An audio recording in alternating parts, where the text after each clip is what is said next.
ஜெயலலிதா சொத்து குவிப்பு வழக்கில் உச்சநீதிமன்றத்தில் திமுக மேல்முறையீடு செய்யும் என்று திமுக தலைவர் கருணாநிதி கூறியுள்ளார். திமுக மாவட்ட செயலாளர்கள் கூட்டம் அக்கட்சியின் தலைமை அலுவலகமான அண்ணா அறிவாலயத்தில் திங்களன்று நடந்தது. இக்கூட்டத்தில் அரசியல் நிலவரம் குறித்தும் சட்டசபை பொதுத் தேர்தல் மற்றும் தேர்தல் நிதி குறித்தும் விவாதிக்கப்பட்டதாக கூறப்படுகிறது. இக்கூட்டத்தில் ஜெயலலிதா சொத்து குவிப்பு வழக்கில் உச்சநீதிமன்றத்தில் மேல்முறையீடு செய்யவும் முடிவு எடுக்கப்பட்டது. திமுக தலைவர் கருணாநிதி வெளியிட்டுள்ள அறிக்கையிலும் இதை தெரிவித்துள்ளார். அவர் வெளியிட்டுள்ள அறிக்கையில் ஜெயலலிதா சொத்து குவிப்பு வழக்கில் மேல்முறையீடு செய்ய வேண்டும் என்று அரசு தரப்பு சிறப்பு வழக்கறிஞர் PV ஆச்சாரியா கர்நாடக அரசுக்கு பரிந்துரை செய்திருப்பதாக தெரிவித்துள்ளார். எனவே இவ்வழக்கில் கர்நாடக அரசு மேல்முறையீடு செய்யும் என்று நம்புவதாகவும் அதேபோல சுப்பிரமணிய சுவாமியும் மேல்முறையீடு செய்யப் போவதாக தெரிவித்திருப்பதையும் கருணாநிதி சுட்டிக்காட்டியுள்ளார். மேலும் இவ்வழக்கில் பங்கேற்க திமுகவுக்கு உரிமை உள்ளது எனவும், ஆகவே ஜெயலலிதா உள்ளிட்ட 4 பேர் மீதான சொத்து குவிப்பு வழக்கில் உச்சநீதிமன்றத்தில் திமுகவும் மேல்முறையீடு செய்யும் என்றும் அறிக்கையில் கருணாநிதி தெரிவித்துள்ளார்.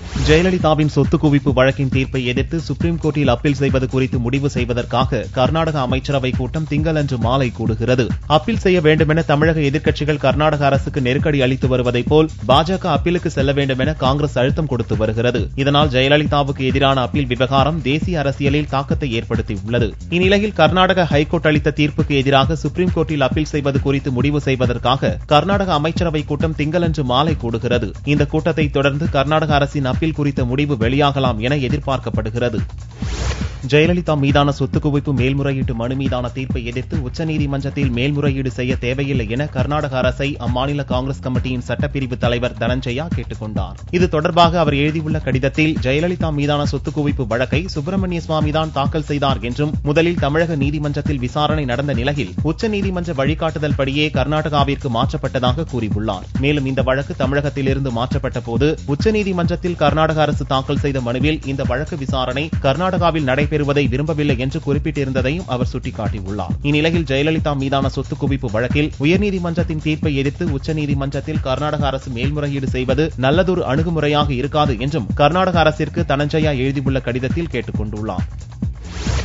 CBSE 12ஆம் வகுப்பு தேர்வு முடிவுகள் திங்களன்று வெளியானது. தேசிய அளவில் 82% மாணவர்கள் தேர்ச்சி பெற்றுள்ளனர். இவர்களில் 87.56% மாணவிகளும் 77.77% மாணவர்களும் தேர்ச்சி பெற்றுள்ளனர். தேசிய அளவில் டெல்லி நியூ கிரீன்ஃபீல்ட் சேக்கட் பள்ளியைச் சேர்ந்த மாணவி M காயத்ரி 99.2% மதிப்பெண்கள் பெற்று முதலிடம் பிடித்துள்ளார். மொத்தமுள்ள 8 மண்டலங்களில் திருவனந்தபுரம் மண்டலத்தில் 95.41% பேர் வெற்றி பெற்று ஒட்டுமொத்த தேர்ச்சி விகிதத்தில் முதலிடம் பிடித்துள்ளது. கடந்த ஆண்டை விட இவ்வாண்டில் தேசிய அளவில் ஒட்டுமொத்த தேர்ச்சி சதவீதம் 0.7% குறைந்துள்ளது. CBSE 12ஆம் வகுப்பு தேர்வுகள் கடந்த மார்ச் மாதம் 2ஆம் தேதி முதல் ஏப்ரல் 20ஆம் தேதி வரை நடந்தது குறிப்பிடத்தக்கது. தேர்வு முடிவுகள் இணையதளத்தில் பகல் 12 மணி அளவில் வெளியாகின. வரும் 27ஆம் தேதி CBSE 10ஆம் வகுப்பு தேர்வு முடிவுகள் வெளியாகும் என எதிர்பார்க்கப்படுகிறது.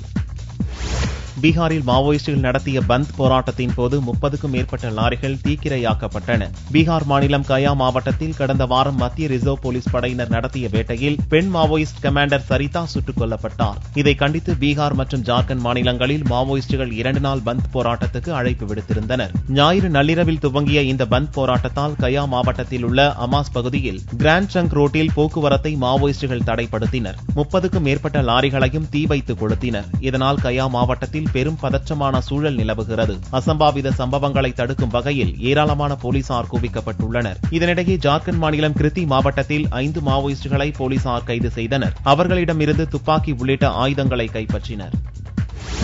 ஆந்திரா மற்றும் தெலுங்கானா மாநிலங்களில் சுட்டெரிக்கும் வெயிலுக்கு பலி எண்ணிக்கை 432ஆக உயர்ந்துள்ளது. மேற்கு திசையிலிருந்து கடும் உஷ்ணக்காற்று வீசுவதால் இந்தியாவின் வடக்கு, கிழக்கு மற்றும் மத்திய மாநிலங்களில் வெப்பநிலை கடுமையாக உயர்ந்து காணப்படுகிறது. டெல்லி, பாட்னா, அலகாபாத், ஜாம்ஷெட்பூர், ஜெய்ப்பூர், கொல்கத்தா, புவனேஸ்வர், ஹைதராபாத் என நாட்டின் பல நகரங்களில் 115 டிகிரி ஃபாரன்ஹீட்டுக்கும் அதிகமாக வெயில் கொளுத்துகிறது. குறிப்பாக ஆந்திரா மற்றும் தெலுங்கானாவில் 50 ஆண்டுகளில் இல்லாத அளவுக்கு 118 டிகிரி ஃபாரன்ஹீட் வரையில் வெயில் சுட்டெரிக்கிறது. வெயில் கொளுத்துவதால் உஷ்ணத்தை தாக்குப்பிடிக்க முடியாமல் இறப்போர் எண்ணிக்கை நாளுக்கு நாள் உயர்ந்து வருகிறது. ஆந்திராவில் 246 பேரும், தெலுங்கானாவில் 186 பேருமாக இரு மாநிலங்களில் மட்டும் பலியானோர் எண்ணிக்கை 432ஆக உயர்ந்துள்ளது.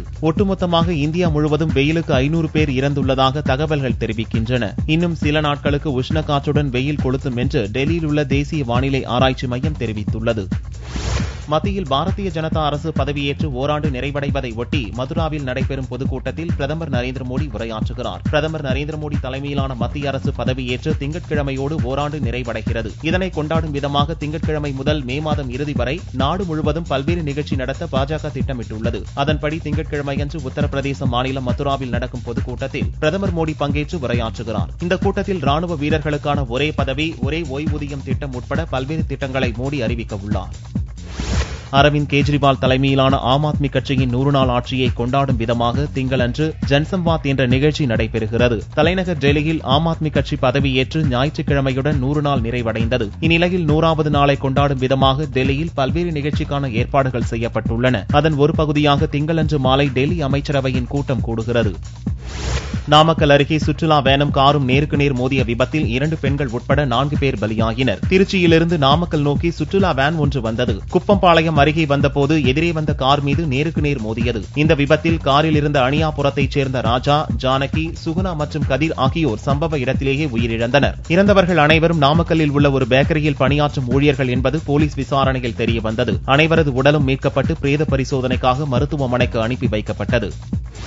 ஐபிஎல் கிரிக்கெட் போட்டியில் மும்பை இந்தியன்ஸ் அணி 2வது முறையாக சாம்பியன் பட்டத்தை தட்டிச் சென்றது. கொல்கத்தா ஈடன் கார்டன் மைதானத்தில் ஐபிஎல் கிரிக்கெட் போட்டியின் இறுதி ஆட்டம் நடந்தது. மும்பை இந்தியன்ஸ் அணியுடனான இறுதிப் போட்டியில் டாஸ் வென்ற சென்னை சூப்பர் கிங்ஸ் அணி கேப்டன் தோனி பந்து வீச்சை முதலில் தேர்வு செய்தார். மும்பை அணியின் தொடக்க வீரராக களமிறங்கிய பர்தீப் பட்டேல் ரன் எதுவும் எடுக்காமல் விக்கெட் இழந்தார். பின்னர் களமிறங்கிய ரோஹித் சர்மாவும் சிம்மன்ஸும் அரை சதம் அடித்து ரன் எண்ணிக்கையை உயர்த்தினர். போட்டியின் இறுதியில் மும்பை இந்தியன்ஸ் அணி 41 ரன்கள் வித்தியாசத்தில் சென்னை அணியை வீழ்த்தியது. 2வது முறையாக சாம்பியன் பட்டத்தை பெற்ற மும்பை அணிக்கு கோப்பையுடன் 15 கோடி ரூபாய் பரிசு தொகையும் அளிக்கப்பட்டது.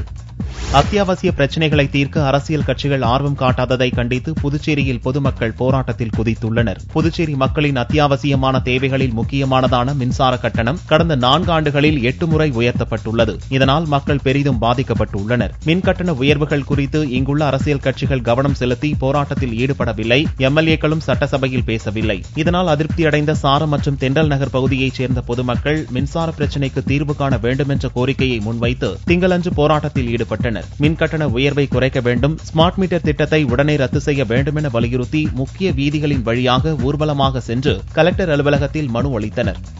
நாடக கலைஞர்களுக்கு ஓய்வூதியமாக 2500 ரூபாய் வழங்க வேண்டும் என்று நாடக கலைஞர்கள் கோரிக்கை விடுத்துள்ளனர். தஞ்சையில் உள்ள மத்திய அரசின் தென்னக பண்பாட்டு மையத்தில் தமிழ் நாடக விழா நடந்தது. திருச்சியைச் சேர்ந்த அன்னை நாடக மன்றத்தின் சார்பில் இணையாத தாளங்கள் என்ற தலைப்பில் நாடக விழா நடத்தப்பட்டது. அரசு நாடக கலைஞர்களையும் நாடகத்துறையையும் தத்தெடுக்க வேண்டும் என்றும் நாடக கலைஞர்களுக்கு 2500 ரூபாயாக உயர்த்தி வழங்க வேண்டும் என்றும் நாடக கலைஞர்கள் கோரிக்கை விடுத்தனர். இன்னைக்கு 1500 ரூபா நமக்கு பென்ஷன் தர்றாங்க தமிழ்நாடு கவர்மெண்ட். இன்னைக்கு அம்மா புதுசாக இப்போ பதவி ஏற்றிருக்காங்க. அவங்களுக்கு இந்த கவனத்துக்கு போகணும். இந்த நாடக கலைஞர்களுக்கெல்லாம் 2000 ரூபாயிலிருந்து ஒரு 2500 சொல்லி உயர்த்தி கொடுத்தாங்கன்னா இந்த கலைஞர்களெல்லாம் நல்லபடியாக வாழ்வோம். தரமில்லாத கட்டடங்களால் அரசுக்கு சங்கடம் ஏற்படுவதாக புதுச்சேரி முதல்வர் ரங்கசாமி தெரிவித்தார். புதுச்சேரி பில்டர்ஸ் அசோசியேஷனின் புதிய நிர்வாகிகள் பதவியேற்பு விழாவில் முதல்வர் ரங்கசாமி கலந்து கொண்டார். அப்போது பேசிய அவர், புதுச்சேரியில் 100 ஆண்டு கடந்த பல கட்டடங்கள் இன்றும் உள்ள நிலையில் இவற்றின் கட்டடக்கலை, கட்டுமான தன்மைகள் வியப்பில் ஆழ்த்துவதாக தெரிவித்தார். மேலும் நாகரிக வளர்ச்சி கட்டடங்களை வைத்தே அளவிடப்படுகிறது என்றும் அப்படி கட்டும் கட்டடம் தரமானதாகவும் உறுதியாகவும் இருக்க வேண்டும். கட்டடங்கள் தரமின்றி கட்டப்பட்டு பொதுமக்களுக்கு பாதிப்பு ஏற்படும் போது அரசிற்கே சங்கடம் ஏற்படுவதாக ரங்கசாமி வருத்தம் தெரிவித்தார். அழிந்து வரும் காங்கேயம் இன காளைகளை பாதுகாப்பதை வலியுறுத்தும் விதமாக திருப்பூரில் நாட்டு மாடுகள் கண்காட்சி நடைபெற்றது. கொங்கு மண்டலத்தில் முக்கியமாக திருப்பூர், ஈரோடு உள்ளிட்ட பகுதிகளில் காங்கேயம் இன காளைகள் மக்களால் விரும்பி வளர்க்கப்பட்டு வருகிறது. சமீப காலமாக இவ்வகை காளை இனங்கள் மெல்ல மெல்ல அழிந்து வருகிறது. காங்கேயம் இன காளைகளில் காரி, செவலை, மயிலை உள்ளிட்ட பல வகைகள் உள்ளன. பாரம்பரியமிக்க இவ்வகை காளை இனங்களை பாதுகாப்பதை வலியுறுத்தும் விதமாகவும் கோடை காலத்தில் பொதுமக்களுக்கு காங்கேயம் இன காளைகளின் முக்கியத்துவத்தை உணர்த்தும் விதமாகவும் திருப்பூரில் உள்ள நஞ்சப்பா ஆண்கள் மேல்நிலைப் பள்ளியில் கிரீன் அண்ட் கிளீன் விவசாயிகள் மற்றும் குதிரை வளர்ப்போர் சங்கம் விவசாயிகள் சார்பில் நாட்டு மாடுகள் கண்காட்சி நடைபெற்றது. இதில் 200க்கும் மேற்பட்ட காங்கேயம் இன காளைகள் கலந்து கொண்டன. வேலூர் அருகே மழை வேண்டி பெண்கள் தீச்சட்டி எடுத்து வழிபாடு செய்தனர். ஒடுக்கத்தூர் அருகே உள்ள ராஜாபாளையத்தில் மழை வேண்டியும் உலக நன்மைக்காகவும் விநாயகர் ஆலயத்திலிருந்து பெண்கள் தீச்சட்டி எடுத்து மேளதாளங்கள் முழங்க ஊர்வலமாக வந்தனர். பின்னர் கங்கையம்மன் ஆலயத்திற்கு வந்தடைந்த பக்தர்கள் அங்கு மக்கள் நோயின்றி வாழவும் இயற்கை வளங்கள் செழிக்கவும் கூட்டு பிரார்த்தனை நடத்தினர். இந்த சிறப்பு வழிபாட்டில் பெண்கள் திரளாக பங்கேற்றனர்.